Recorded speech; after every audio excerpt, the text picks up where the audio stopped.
LSU Baseball Tigers have moved up in the polls. D1 has them number 19. Collegiate Baseball has them 19 as well. Sophomore center fielder Giovanni DiGiacomo was named the Louisiana Player of the Year or Player of the Week on Monday by the Louisiana Sportswriters Association. Back on the field Wednesday, tomorrow night versus South Alabama at the Box. First pitch 6:30, followed by a weekend series at Ole Miss coming up Friday, Saturday, Sunday. Yeah, we'll talk a lot of baseball today as we kind of set the scene for conference play to begin. But what you need to know about this Ole Miss team, they're currently 15-1. They're a bit of a all-or-nothing type of team. They're second in the SEC in strikeouts, but they also lead the SEC with 31 home runs. LSU senior guard Skylar Mays was named the 2019-2020 named to the 2019-2020 Academic All-American of the Year for Division I's men's basketball by the College Sports Information Directors of America. Whoa. Holding the number 3 seed in the SEC tournament, LSU will play the winner of the number 6 seed South Carolina and whichever team they play on Wednesday.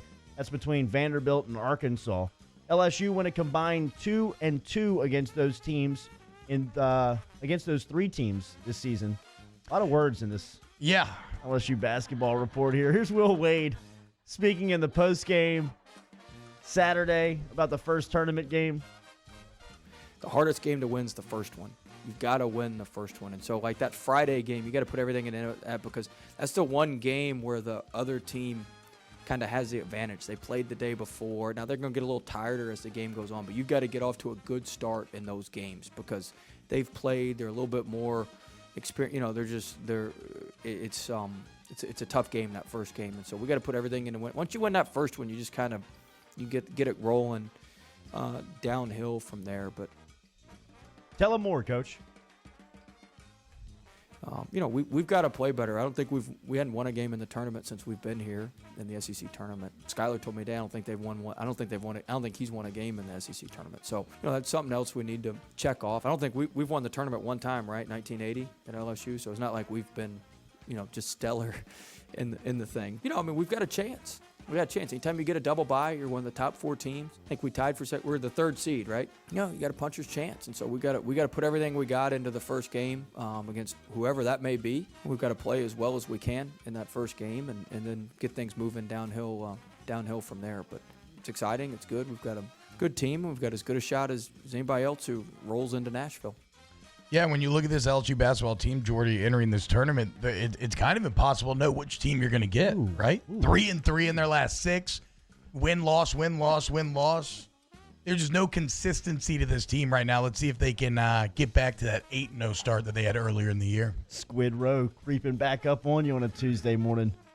Breaking news here on Off the Bench. LSU football and Ed Ogeron has hired former LSU defensive lineman Bennie Logan. How much your boy smoke? Yeah. Joining staff. Shout out, Bennie. Former 2013 third-round pick of the Philadelphia Eagles. He compiled 5.5 sacks and 167 total tackles for the Eagles.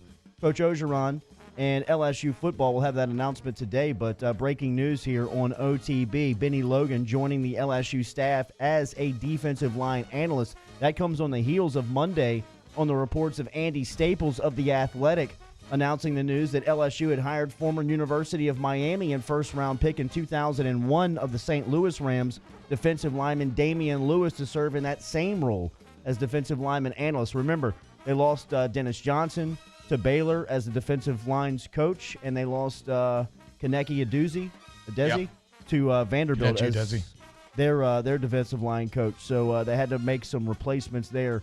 The SEC basketball tournament continues to monitor the coronavirus and has not modified the schedule of the events related to the men's basketball tournament in Nashville. They did say right now that their time is to focus and the expectation is to play the tournament as scheduled.